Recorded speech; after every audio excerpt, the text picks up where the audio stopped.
वंदे वंदे बाबा गोरक्षनाथ की, बाबा गोरक्षनाथ की, योगीराज बाबा बद्रीनाथ जी की, योगीराज बाबा बद्रीनाथ जी की, बाबा मस्तनाथ जी की, बाबा मस्तनाथ जी की, क्षेत्र के पूज्य सभी संतों की, पूज्य सभी संतों की, हर हर महादेव।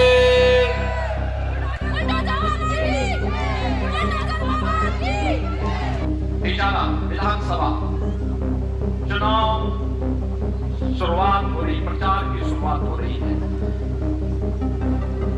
और मुझे ये भी बताया गया है कि तिजारा विधानसभा क्षेत्र में कांग्रेस जिस व्यक्ति को भेजी है वो अपने बारे में बड़ी बड़ी उपमाएं लगाता है।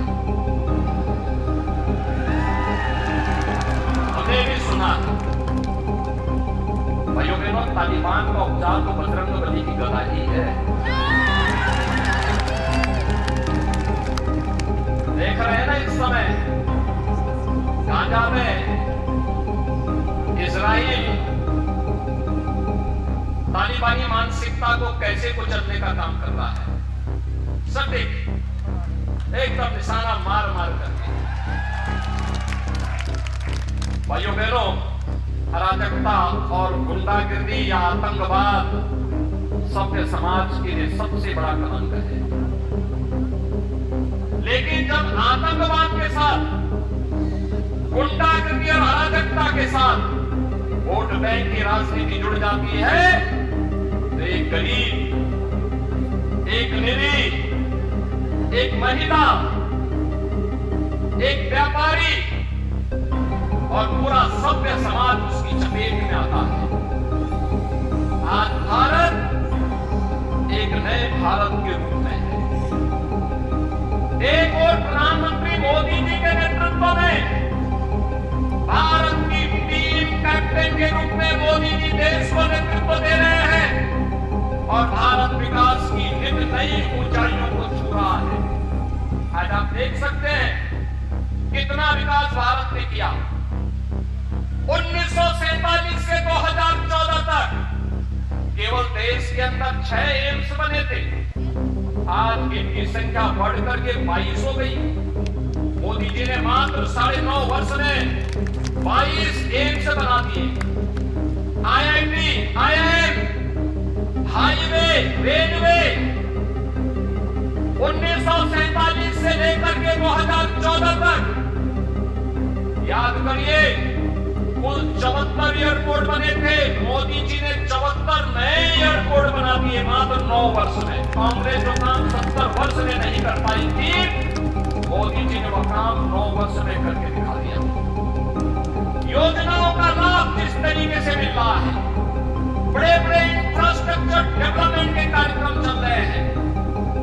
उन सभी कार्यक्रमों को आगे बढ़ाने के लिए आज जिस प्रभावी तरीके से भारतीय जनता पार्टी के नेतृत्व की केंद्र सरकार कार्य कर रही है और जहां जहां राज्यों में भारतीय जनता पार्टी की सरकारें हैं, ये डबल इंजन की सरकारें जिस प्रभावी तरीके से कार्य कर रही है, उस प्रभावी कार्यक्रम को आगे बढ़ाने के लिए आज राजस्थान का हर नौजवान, हर माताएं, हर बहनें, हर अन्नदाता किसान, हर व्यापारी, हमारा युवा समाज के हर तबके का व्यक्ति भी उसी बात को लेकर के कार्य कर रहा है। और देखिए कितनी समानता है। मोदी जी एक संत के रूप में, देश ही 142 करोड़ की आबादी ही उनका परिवार है और तिजारा का भी ये सौभाग्य है कि बाबा बालकनाथ भी एक योगी के रूप में पूरे तिजारा को ही अपना परिवार मान करके यहां पर आए हैं। उनके अपना परिवार नहीं, कोई नातेदारी रिश्तेदारी नहीं, एक ही रिश्ता है।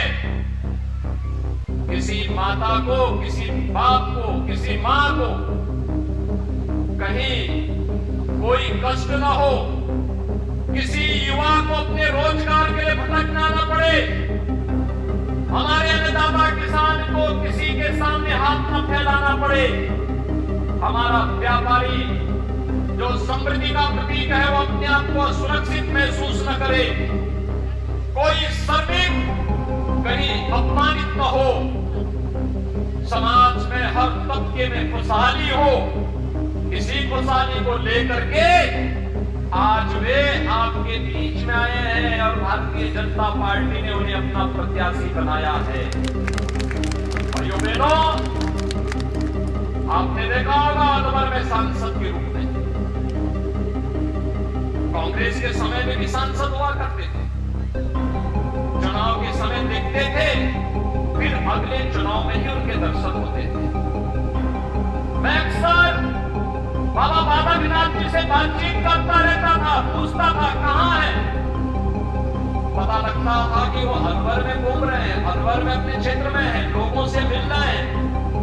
सांसद के रूप में आप इतना समय क्षेत्र में दे रहे हैं? हाँ, जो समय मिलता है देश दिल्ली में संसद सत्र के बाद मैं अपना समय अपने क्षेत्र में देता हूं, अपने लोगों के बीच में देता हूं, उनकी समस्या का समाधान करने के लिए कार्य करता हूं। यानी इतना समय, क्योंकि उन्होंने एक आत्मीय रिश्ता बनाया है यहाँ के साथ, कोई अपना नहीं, कोई पराया नहीं, सब अपने हैं, सबका साथ और सबके विकास के भाव के साथ उन्होंने पूरे प्रभावी ढंग से कार्य करना प्रारंभ किया। और इसीलिए उन्होंने कहा है तिजारा को अब सितारा बनाएंगे, सबके सितारे का। अब तिजारे के लोगों को विकास के लिए मोहताज न होना पड़े। इस देश से विधानसभा की बड़ी भूमिका होती है, राज्य में सरकार की बड़ी भूमिका होती है। उस भूमिका के निर्वहन करने के लिए मैं अपने आप को तैयार कर रहा हूँ और उसी के लिए आज वे आपके बीच में आए हैं। भाइयों बहनों, अब तिजारा की जिम्मेदारी बनती है, कोई जाति पात नहीं, कोई भी किसी प्रकार का भेदभाव नहीं। याद रखना, अगर कांग्रेस कहीं से दुर्भाग्य से सफल होती है तो फिर तालिबानी मानसिकता हावी होकर के बहन बेटियों की इज्जत के साथ खिलवाड़ करेंगे, व्यापारियों का शोषण करेंगे, अपहरण करेंगे, गरीबों की संपत्तियों पर कब्जा करेंगे, गौ तस्करी का काम करेंगे, मठ और मंदिरों को नुकसान पहुंचाएंगे, आस्था के साथ खिलवाड़ करेंगे, कोई पर्व और त्योहार शांतिपूर्ण तरीके से लोग नहीं मनाने देंगे। और इस पर लगाम लगाने के लिए आज आवश्यकता है और इसके लिए भारतीय जनता पार्टी आपके सामने है। भारतीय जनता पार्टी और बाबा बालकनाथ जी आज आपके पास सामने हैं। भाइयों बहनों, भारतीय जनता पार्टी आज इसी विश्वास के साथ आपके सामने आई है, आपसे कहने के लिए हम सभी लोग मिल करके राजस्थान को एक ऐसा राजस्थान बनाएं जिस राजस्थान में अराजकता नहीं बल्कि राम राज्य की परिकल्पना को साकार किया जा सकता हो। एक ऐसा राजस्थान हमें चाहिए जहां गौ माता की सुरक्षा की जिम्मेदारी हो। हमारी बेटी, हमारी बहन, हमारी माताएं वे स्कूल जा रही हो, बाजार जा रही हो, खेतों में हो, खलिहान में हो और कोई सुरक्षा पे कोई किसी भी प्रकार का सेंध लगाने का दुस्साहस न कर सके। एक ऐसा राजस्थान जहां भ्रष्टाचार में नंबर 1 नहीं बल्कि समृद्धि में राजस्थान को नंबर 1 लेके आना है। एक ऐसा राजस्थान जहां बेटियों की सुरक्षा में खतरा के लिए नंबर 1 नहीं बल्कि बेटी और बहनें अपने आप को सुरक्षित महसूस कर सके। इसमें राजस्थान को नंबर 1 लाने की प्रतिस्पर्धा प्रारंभ होनी चाहिए। राजस्थान पिछड़ेपन के कारण नहीं बल्कि समृद्धि में नंबर 1 लाने की दिशा में प्रयास होना चाहिए और उसी के लिए आज आपके बीच में मैं विशेष रूप से आया हूं। भाइयों बहनों, ये जो बुलडोजर है ये उत्तर प्रदेश का वही प्रतीक है। दुष्टों के लिए ये उसका उपचार है और विकास के लिए एक रास्ता बनाने का माध्यम भी, इंफ्रास्ट्रक्चर बनाने का भी यह एक उपचार है। ये दोनों उपचार इसके साथ साथ चलते हैं, जिसके बारे में कभी कहा गया था ना कि सस्ते रस्ते रास्ते शास्त्र चिंता प्रवृत्ति, हम सज्जनों का संरक्षण करेंगे, सज्जनों को आगे बढ़ने के लिए प्रेरित करेंगे, लेकिन दुष्टों के साथ उतनी ही सख्ती करेंगे। और यही तो भगवान श्री कृष्ण ने कहा था, उन्होंने भी तो यही कहा था।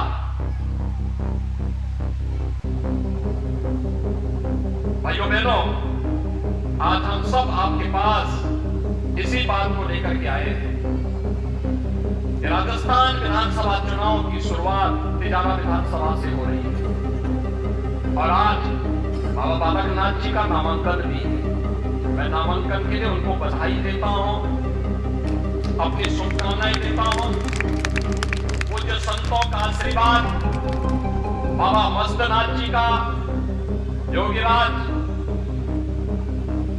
भरतरीनाथ जी का, बाबा महायोगी बाबा गोरक्षनाथ जी का, पूज्य संतों का, सभी का आशीर्वाद उनके साथ में है और साथ साथ माताओं का, बुजुर्गों का, अन्नदाता किसानों का, इनका आशीर्वाद और युवाओं का सहयोग उनके साथ में है। पूरी मजबूती के साथ हम सबको इस चुनाव में लगना होगा। अभी आत्मविश्वास नहीं, बल्कि एक एक व्यक्ति को जिम्मेदारी समझ करके अपने अपने बूथ को संभालने की दिशा में कार्य करना होगा, मिलकर के आगे बढ़ना होगा। अति आत्मविश्वास हमेशा घातक होता है। हम ये मान करके चले, हमें अंतिम दम तक चुनाव लड़ करके चुनाव को अपने पक्ष में मतदान, अपने पक्ष में पोल करवाने की दिशा में कार्य करना होगा और इसके लिए हर एक बूथ के प्रबंधन में एक एक कार्यकर्ताओं की टोली को लगना होगा, संगठन के एक एक पदाधिकारी को लगना होगा, समाज से जुड़े हुए विभिन्न संगठनों को जुड़ना होगा। ये सभी जुड़ जाएंगे, कोई कारण नहीं, एक बार फिर से तालिबानी मानसिकता परास्त होगी और राष्ट्रवाद की विजय होगी, राम राज्य की स्थापना का मार्ग प्रशस्त होगा और इसकी शुरुआत तो जनवरी में फिर से होने जा रही है। अयोध्या में प्रभु श्री राम के भव्य मंदिर में रामलला का विराजमान होगा 500 वर्ष। अयोध्या में भगवान राम के भव्य मंदिर की बनने का काम युद्ध स्तर पर चल रहा है। एक नई अयोध्या मिलेगी। याद करिए, मैं आपसे पूछना चाहता हूं कि क्या कांग्रेस रहती तो क्या अयोध्या की समस्या का समाधान हो पाता? क्या कांग्रेस कर पाती? भाइयों बहनों, नहीं करती। और दूसरा, कांग्रेस से उम्मीद क्यों करते हैं? यहां तो मुआवजा देने में भी कांग्रेस जिस तरीके से भेदभाव करती है, कन्हैया लाल के परिवार को 5 लाख का मुआवजा भी बहुत मुश्किल से मिल पाया, लेकिन गौ तस्करों को 25 लाख। और जयपुर में अभी मोटरसाइकिल की आपसी भिड़ंत में 50 लाख का मुआवजा। भाइयों बहनों, ये भेदभाव क्यों? भाई, ये पैसा किसी मुख्यमंत्री का नहीं होता है, किसी सरकार का नहीं होता है। हम तो केवल कस्टोडियन है। हमारा ये मैं मानना है कि पैसा जनता जनार्दन का पैसा है, इसमें जनता का अधिकार है। जैसे मकान मोदी जी ने सबको दिए, कहा सबका साथ सबका विकास। कोई जाति, कोई मत, कोई मजहब, कोई क्षेत्र, कोई भाषा, इसमें मोदी जी ने तो कोई भेदभाव किसी के साथ नहीं किया। हाँ, ये जरूर कहा हम विकास सबका करेंगे, लेकिन तुष्टीकरण किसी का नहीं करेंगे, किसी का तुष्टीकरण नहीं करेंगे। विकास सबका, लेकिन तुष्टीकरण किसी का नहीं। और वैसे ही आज यहां पर हम लोग कहने के लिए आए हैं कि गहलोत जी, आप जो है जिस तरीके से तुष्टीकरण की पराकाष्ठा में पहुंच चुके हैं, अब आपकी उम्र इसको गवाही नहीं देती है। अब आपको आराम करना चाहिए और परिवर्तन का वाहक बनने में भारतीय जनता पार्टी में सहयोग करना चाहिए, क्योंकि उम्र बढ़ने के साथ व्यक्ति को धार्मिक कार्यक्रमों में रुचि लेनी चाहिए, क्योंकि इस लोक का ही नहीं, हमें तो जन्म जन्मांतर के अपने पुण्य और अपने पाप की भरपाई करनी होती है। हर सनातन धर्मावलंबी इस बात को मानता है, और इसीलिए अब ये जो अन्याय कर रहे हैं, मुआवजा देने में भेदभाव कर रहे हैं, इस भेदभाव को समाप्त होने का समय आ चुका है। और अब तो आचार संहिता लागू हो चुकी है। अब तो भारत निर्वाचन आयोग की आचार संहिता के बाद वे इस लायक भी नहीं है कि वे अब मुआवजा में भेदभाव कर सकें, और बाकी जो कुछ बचेगा भाइयों बहनों, ये आपके ऊपर है। और इसलिए भेदभाव करने वाली सरकार नहीं चाहिए, अराजकता और गुंडागर्दी को प्रश्रय देने वाली सरकार नहीं चाहिए, अव्यवस्था पैदा करने वाली सरकार हमें नहीं चाहिए, भ्रष्टाचार को प्रश्रय देने वाली और बेटियों और बहनों की सुरक्षा के साथ सेंध लगाने वाली सरकार भी हमें नहीं चाहिए। हमें तो सबका साथ और सबके विकास के साथ साथ सबको सुरक्षा और सबको समृद्धि के मार्ग पर आगे बढ़ाने वाली सरकार चाहिए, और वह केवल भारतीय जनता पार्टी की डबल इंजन सरकार चाहिए। प्रधानमंत्री मोदी जी के नेतृत्व में वह काम भारतीय जनता पार्टी करेगी। तिजारा में और वलभर में वह काम इससे पहले भी बाबा बालकनाथ जी ने आप सबके साथ मिलकर के उस कार्यक्रम को आगे बढ़ाया था। मुझे याद है जब यहाँ पे एक पूज्य संत की हत्या हुई थी, तब उन्होंने नेतृत्व संभाला था यहाँ पर आकर के, और उन्होंने कहा था ये स्वीकार्य नहीं होगा। भाइयों बहनों, वे हमेशा आपके सुख दुख में है, और आज भी आपको इस बात का आश्वस्त करने के लिए आए हैं कि वे आपके साथ सुख दुख में खड़े होकर के तिजारा और इस क्षेत्र के विकास के लिए पूरे समर्पण भाव के साथ, पूरी तन्मयता के साथ लग करके कार्य करेंगे। इसी विश्वास के साथ आज मैं एक बार फिर से आपका आह्वान करूंगा, राजस्थान में राम राज्य के इस कमल को खिलाइए। राजस्थान समृद्धि और सुख और समृद्धि की नई ऊंचाइयों को छूने के लिए, जैसे उत्तर प्रदेश आज बीमारू राज्य की शैली से उभर चुका है। उत्तर प्रदेश बीमारू राज्य, अराजकता थी, पर्व और त्योहारों में दंगे होते थे, अव्यवस्था होती थी, गुंडागर्दी चरम पर हुआ करती थी। लेकिन आज आप देख सकते हैं क्या स्थिति है उत्तर प्रदेश में। कोई गुंडा कहीं कोई अराजकता नहीं पैदा कर सकता, कोई अव्यवस्था नहीं, कोई दंगा नहीं, बड़े बड़े पर्व और त्योहार हो जा रहे हैं, कोई भी व्यापारियों से छिनैती नहीं, बाल बेटियों की सुरक्षा के साथ कोई सेंध नहीं, कहीं भी कोई दंगा नहीं, कोई कर्फ्यू नहीं, सर्वत्र शांति है, सुख शांति है, समृद्धि है, बड़े बड़े विकास के कार्य चल रहे हैं।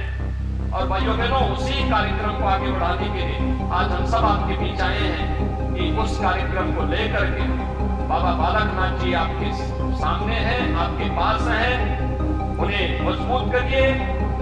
एक एक वोट कमल निशान पर आपका जाना चाहिए।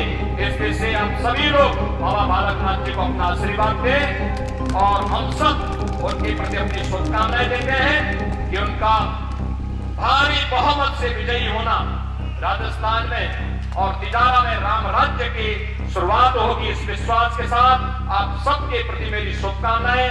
धन्यवाद। मेरे साथ आप बोलेंगे जय जय श्री राम।